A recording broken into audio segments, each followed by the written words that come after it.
इतना ज्यादा काम है बस क्योंकि इवोल्यूशन के कॉन्सेप्ट में हम ऐसा फंस गए कि हमें पता ही नहीं है कि काम है कि नहीं है। हर इंसान जो नौकरी करता है, मतलब आप हैरान हो गए, हर इंसान जो नौकरी भी करता है तो वो रोता है। नौकरी क्यों करता है? वो कहता है यार बॉस गाली देता है। बॉस गाली क्यों देता है? ये तो मुझे क्या पता, बॉस को आता तो है नहीं कुछ भी, बॉस को कुछ आता तो है नहीं और वो हमें गाली देता है। अब अगर आप सोचो कि आपने इंजीनियरिंग करी और आपके ऊपर 8वीं क्लास पास अगर बॉस बना के बिठा दिया जाएगा तो आप क्या करोगे?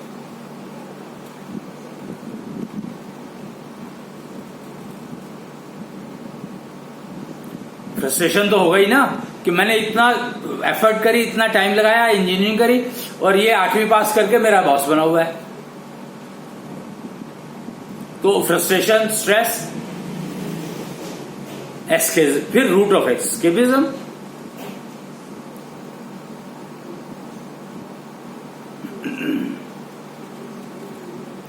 तो इवोल्यूशन ने हमें रूट ऑफ एस्केपिज्म ही सिखाया। वो कहते हैं अभी आईटी में ना, पीछे की बात है, कोई 2-4-5 साल पहले की बात होगी या 10 साल पहले की बात होगी।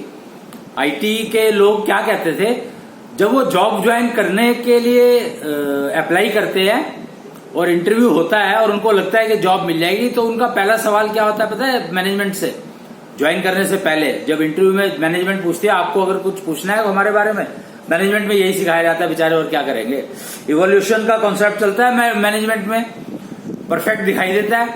मैनेजमेंट पूछती है उससे कि आपको हमारे इंस्टीट्यूशन के बारे में पता है कुछ? अब एम्प्लॉयर कहता है अगर मुझे आपके बारे में पता होता तो मैं आता क्या आपके पास?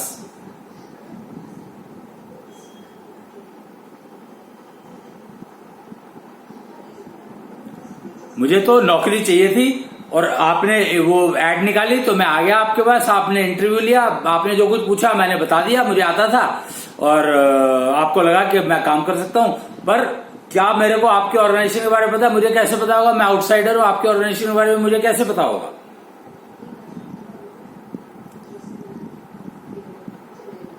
एक ना हम किसी फैक्ट्री में गए, किसी ने हमें, अब टेक्निकल लोग हैं हम लोग, तो टेक्निकल में रिजेक्शन कंट्रोल के एक्सपर्ट है, तो फैक्ट्री तो कोई ऐसे ही हमें फैक्ट्री दिखाने के लिए ले गए और उसने बाउंड्री वॉल का ना चक्कर लगवा दिया है। मुझे बहुत बढ़िया फैक्ट्री बनाई है आपने।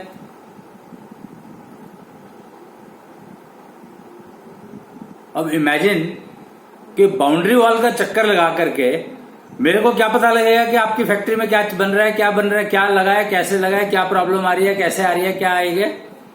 भाई फैक्ट्री के अंदर हम नहीं दिखा सकते क्योंकि हमारे ट्रेड सीक्रेट्स हैं। तो भाई हमें ले जाने की जरूरत क्या थी? बाउंड्री वॉल देखनी थी। इतने सारे किले, इतने सारे जगह किले की बाउंड्री वॉल देखेंगे ना हम, आपकी फैक्ट्री की बाउंड्री वॉल देख करके क्या करेंगे? ये देखो हमने ग्रीनरी कर रखी है, यहाँ पर ये पेड़ लगा रखा है, यहाँ पर ये पेड़ अरे जिंदगी जंगल नहीं है भाई।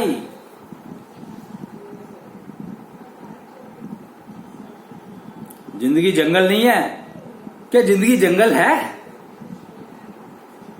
Man is a social animal. How about women? No one talks about her. That lady, female, no one wants to talk about हर।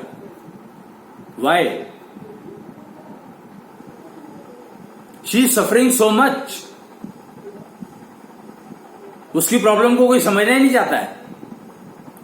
कैसे समझ आएगा? इवॉल्व में चल रहे हैं तो इवॉल्व में तो समझ आने में ही आज तक तो इसी को समझ में आया नहीं। पीछे कितना टाइम हो गया होगा?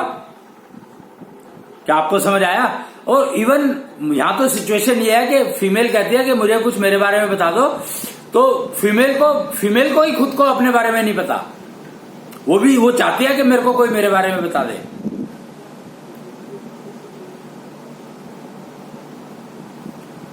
वो आपने सुना होगा एबॉर्शंस होते हैं, भ्रूण हत्या करी होती है, तो मतलब वही हो गया ना एस्केपिज्म रूट। तो इवॉल्व के जो कॉन्सेप्ट ने हमें एस्केपिज्म देखना सिखाया। मैं आईटी की बात कर रहा था तो वो कहता है कि हम लोग मैनेजमेंट से सिर्फ एक सवाल पूछते हैं। जब मैनेजमेंट ने पूछा कि आप हमारे से कुछ पूछना चाहते हो तो पूछो, तो उन लोगों का हम उनसे एक सवाल पूछते हैं कि कल को अगर बाई चांस मैं आपकी जॉब छोड़ूंगा तो मुझे क्या मिलेगा। यानी अभी ज्वाइन नहीं किया है, अभी नौकरी नहीं मिली है, अभी अपॉइंटमेंट लेटर नहीं मिला है और पहले छोड़ने की बात आ गई। तो इवोल्यूशन ये दे रहा है आपको।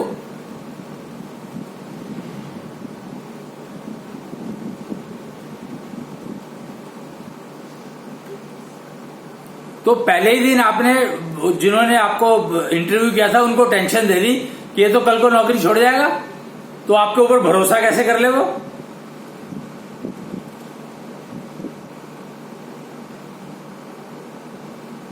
और जो एम्प्लॉय है उसको पता है, उसको प्रोडक्ट के बारे में तो कुछ पता ही नहीं है, क्या बन रहा है क्या नहीं बन रहा, कैसे बन रहा है। इंटरव्यू में पास हो गया वो, क्योंकि इंटरव्यू में वो प्रोडक्ट के बारे में थोड़ी पूछ रहे हैं, या पूछ भी रहे हैं तो जनरल इन्फॉर्मेशन है, जो उसकी स्पेशलिटी है उसके बारे में पूछेंगे तो बता ही देगा ना। मतलब आपकी स्पेशलिटी क्या है, मतलब इंटरव्यू करने वाले पूछते हैं कि आपकी स्पेशलिटी क्या है, वो फिर उसके ऊपर सवाल पूछ लेते हैं। भाई जो स्पेशलिटी है उसके ऊपर तो जवाब दे ही देगा वो। अभी एक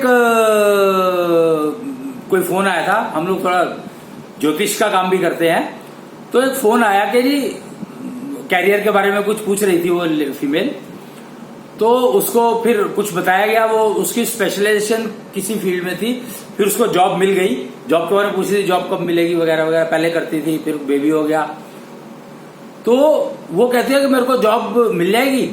मैंने कहा डेफिनेटली मिल जाएगी, पर तुम्हें अपने स्पेशलाइजेशन फील्ड के बारे में बात नहीं करनी है। मैंने सिर्फ एक बात कही थी। तो बाई चांस उसका इंटरव्यू हुआ तो उन्होंने, इंटरव्यूअर ने कहा कि आप हमें अपने बारे में बताओ, अपनी स्पेशलाइजेशन के बारे में नहीं बताना है। मतलब कमाल है, ये शुरू हो चुका है कॉर्पोरेट में।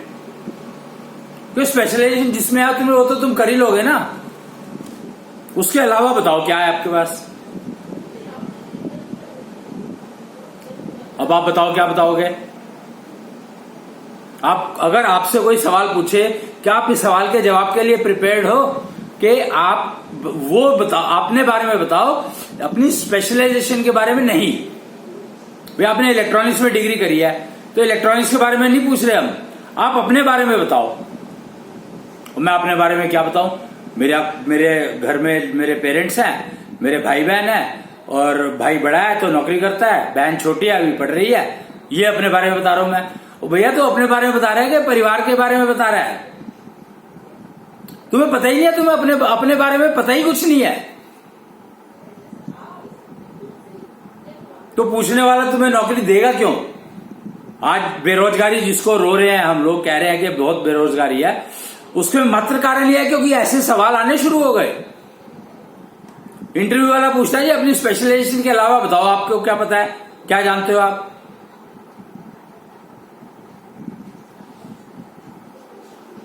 कुछ नहीं पता, मतलब हद है कि कुछ भी नहीं पता। अपने बारे में 4 लाइन नहीं बताई जा सकती, या बताएंगे तो क्या बताएंगे। फिर वो इंटरव्यू पूछता है अच्छा आपकी हॉबी क्या थी, मतलब he has to dig out about you. तो आपको फिर नौकरी क्यों देगा अगर आपको हर बार अगर वो उसने ही सारे काम करने हैं तो फिर आपकी जरूरत कहां है।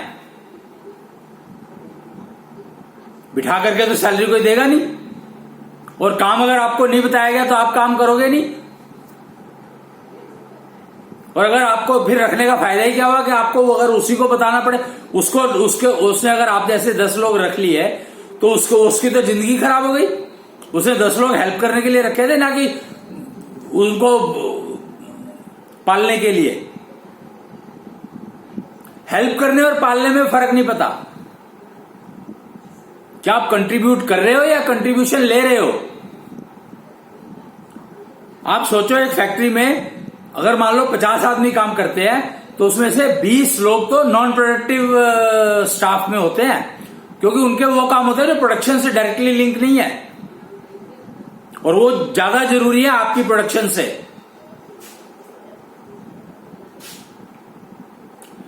स्टार्टअप का कॉन्सेप्ट इतना बढ़िया कॉन्सेप्ट है, खासकर कोरोना पीरियड ने तो एकदम कन्वे कर दिया कि स्टार्टअप करो और मौज करो। पर स्टार्टअप का मतलब तो समझ लो कि स्टार्टअप का मतलब क्या होता है। वो जो 20 का अगर आप 50 आदमी रखना चाहते हो तो उसमें 20 आदमी नॉन प्रोडक्टिव होंगे, और रोने की जरूरत नहीं है कि आपको कि आपने नॉन प्रोडक्टिव स्टाफ रखा, वो तो कुछ करता नहीं है। आपने 50 लोग रखे, अगर आप स्टार्टअप कर रहे हो तो आपने 50 लोग रखे क्यों? स्टार्टअप फेलियर होने का रीजन ही एक है कि आपकी किस्मत थी, आपने स्टार्टअप किया पर आपने 10 लोगों को और जोड़ लिया और उनकी किस्मत खराब थी, तो आपकी तो फूटी गई ना। हम अपनी किस्मत अपने आप फोड़ते हैं। आज कॉर्पोरेट को सबसे ज्यादा डर यही है कि आज मैंने इसको नौकरी पे रखा है, कल को ये भाग गया तो प्रोजेक्ट को आधे में छोड़ के, और कहीं कंपटीटर ले गया इसको, तो ये ना भी भागे तो कंपटीटर को पता लगा इसने अच्छा काम किया तो वो उठाकर ले गया उसको। 15%, 20%, 50% हायर दे करके।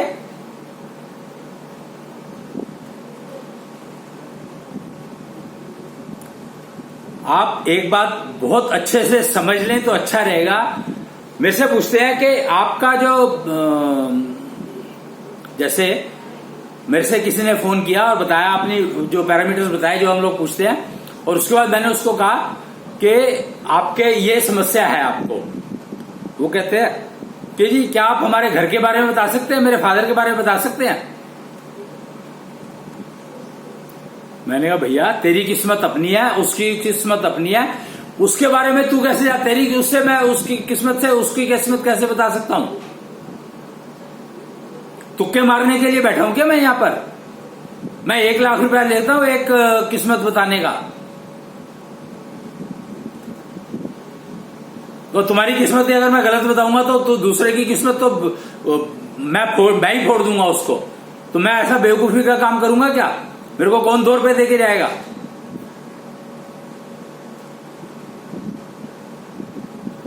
तो जिसको पूछना, हर एक की किस्मत अपनी अपनी है, समझ लो इस बात को। हम दूसरे की किस्मत को फोड़ने में लगे रहते हैं। समस्या क्या है? जेलिसी फैक्टर के कारण हम लोग दूसरे की किस्मत को फोड़ने में लगे रहते हैं, और अपनी तो फूटी जाएगी। अपनी किस्मत को कल्टीवेट करना आता है नहीं, इवोल्यूशन में फंसे हैं, अपनी किस्मत से भाग रहे हैं, दूसरे की फोड़ने में लगे हुए हैं। तो स्टार्टअप का मतलब है आपकी किस्मत काम कर रही है, आप उसको फोड़ोगे अगर आप दूसरों को जोड़ोगे। हाँ, यहां पर यह है कि अगर आप तरीके से जुड़ते हो, जोड़ना तो है ही नहीं, आप जोड़ोगे तो डेफिनेटली नुकसान होगा। अगर कोई आपके साथ जुड़ना चाहता है तो आप बिना समझे जोड़ोगे तो नुकसान है। भैया कोई आया कि जी मेरे पास 50 लाख रुपए है, मैं आपके काम में इन्वेस्ट कर देता हूं और आपका काम बढ़ जाएगा और मुझे भी कुछ काम मिल जाएगा। मुझे लगा यार बहुत बढ़िया हो गया, तो मेरे को 50 लाख रुपए काम करने होंगे, मैं तो बहुत बढ़ा लूंगा। ये नहीं पता मेरी किस्मत अच्छी थी तो मैं तो बढ़ा लूंगा, लेकिन उसकी फूटी थी और साथ में जुड़ गया। अब क्या करोगे? कॉर्पोरेट फेल होने का कारण ही यही है, उसमें जोड़ने की कोशिश करते रहते हैं, टीम जोड़ने की कोशिश करते रहते हैं। भैया टीम क्या होता है तो पता ही नहीं है। इवोल्यूशन के कॉन्सेप्ट में टीम कभी बन ही नहीं सकती। महाभारत में कृष्ण ने प्रूव किया इस बात को। जब महाभारत शुरू हो रही थी उससे पहले कृष्ण ने घोषणा की कि ये धर्म का युद्ध है और अभी भी समय है, जो जिस उसमें जाना चाहे, जिस सेना के साथ लड़ना चाहे उस सेना में जा सकता है। मतलब जिस सेना के अगेंस्ट में लड़ना चाहे, खुली छूट है, अभी मौका है। और अपने बराबर कैसे लड़ना है, उस नियम को तोड़ा किसने? भीष्म पितामह ने। बताओ, भीष्म पितामह ने दुर्योधन को कहा कि मैं रोज 10,000 सैनिकों को मारूंगा।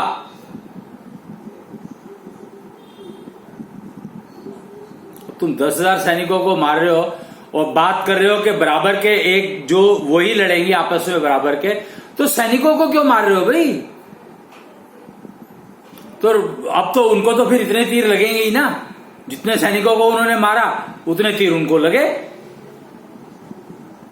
और मर सकते नहीं थे क्योंकि उनके पास वरदान था। तो इतना एक्सपीरियंस, वो इवोल्यूशन का कंसेप्ट में चलते थे, इसलिए ये प्रॉब्लम हुई उनको।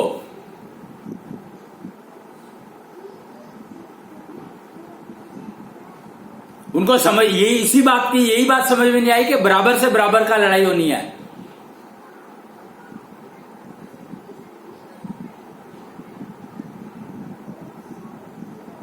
और देखा जाए तो भीष्म पितामह के से लड़ने के लिए कर्ण था उनके बराबर का, क्योंकि दोनों ने एक ही उससे शिक्षा ली थी, एक ही गुरु थे दोनों के, कर्ण और भीष्म।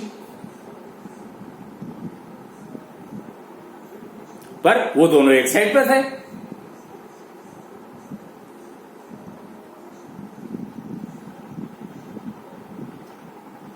तो ये युद्ध हुआ ही कहां? तभी तो लोग कहते हैं काल्पनिक था।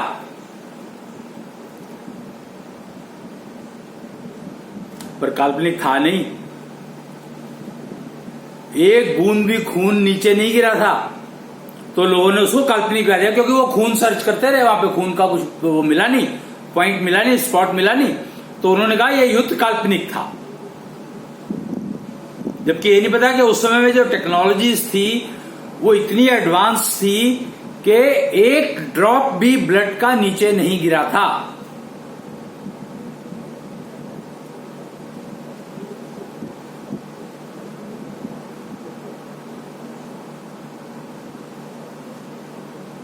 एक बूंद खून भी नीचे नहीं गिरा था।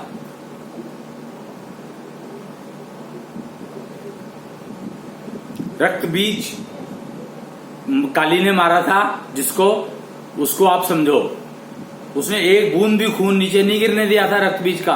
क्यों? क्योंकि जैसे नीचे गिरेगा वो फिर रक्त बीज तैयार हो जाएगा।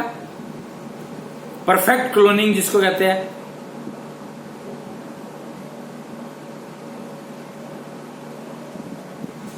तो इवोल्यूशन के कॉन्सेप्ट से हमें निकलना ही होगा। वो हमें सिर्फ एस्केप होने का रास्ता दिखाता है, जिसका कोई मतलब नहीं है, क्योंकि एस्केप आप हो किससे रहे हो ये तो समझो। आप किससे एस्केप हो रहे हो? एक फैक्ट्री छोड़ी दूसरी में चले गए तो एस्केप कहां हुए? यहां पर भी कीबोर्ड चला रहे थे, वहां पर भी कीबोर्ड चला रहे थे, फर्क क्या पड़ा? यहां पर आपको कुछ कम पैसे मिल रहे थे, वहां पर ज्यादा पैसे मिल रहे थे उसी कीबोर्ड को चलाने के। तो इसमें आपको कोई फर्क नहीं पड़ा, क्योंकि वो अपने पैसे तो वो आपके बैंक में ही पड़े हैं ना, तो आपके किस काम आ रहे हैं?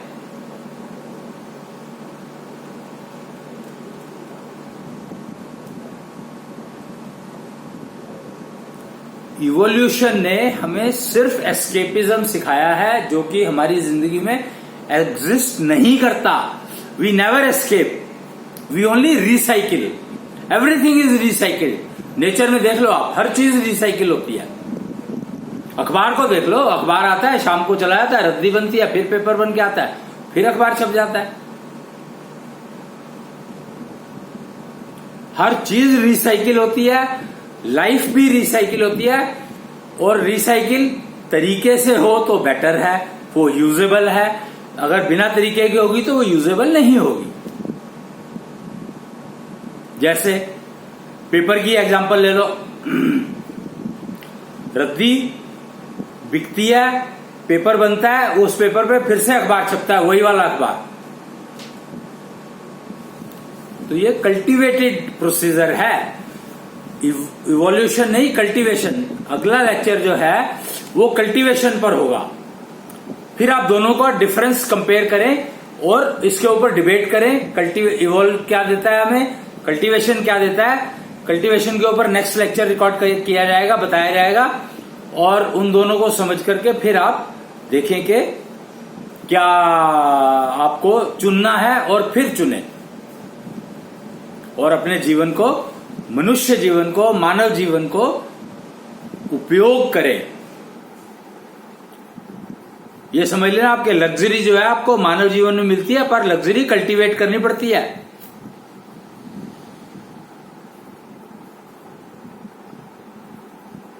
योगा इवॉल्व हुआ था,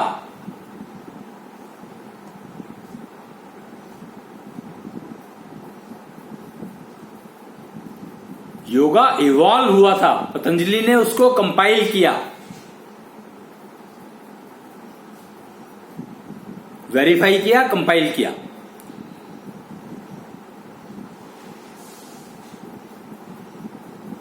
तो तब तक के लिए आज अब समय भी समाप्त हो रहा है, और हम लोग आज हमने इवॉल्व के ऊपर बात करी है, और नेक्स्ट लेक्चर जो है वो हम कल्टीवेशन पर रखेंगे, और फिर अपन दोनों को समझेंगे और उसको देखेंगे कि किससे क्या फायदा होता है, क्या नुकसान होता है, और फिर हमें क्या अडॉप्ट करना चाहिए, और उसको अडॉप्ट करके अपने को बनाएंगे। मैनेजमेंट इवॉल्व हुई है, समझ लो इस बात को। जो आज हम मैनेजमेंट पढ़ते हैं एमबीए कॉलेजेस में, वो इवॉल्विंग प्रोसेस के थ्रू आई है। और संदीपनी गुरु ने कल्टीवेशन का कॉन्सेप्ट दिया था, संदीपनी गुरु ने शुरू की थी एजुकेशन कल्टीवेशन के ऊपर। तो इसके ऊपर हम चर्चा करेंगे अगले एपिसोड में। आज के लिए इतना ही, और आप सबको बहुत बहुत शुभकामनाएं कि आप चले।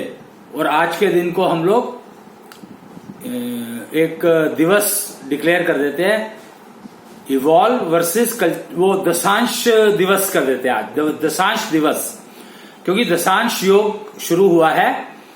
40 दिन का प्रोग्राम है ये, और ये अगर आप करते हो हवन, और ये इसमें हवन होता है मेनली तरीके से, निश्चल हवन किया जाता है, अगर वो करते हो आप तो कोरोना वायरस से डेफिनेटली बच जाओगे। हर एयरबॉर्न वायरस से बचने का तरीका है दशांश योग में। तो आज का दिन दशांश दिवस कहलाएगा।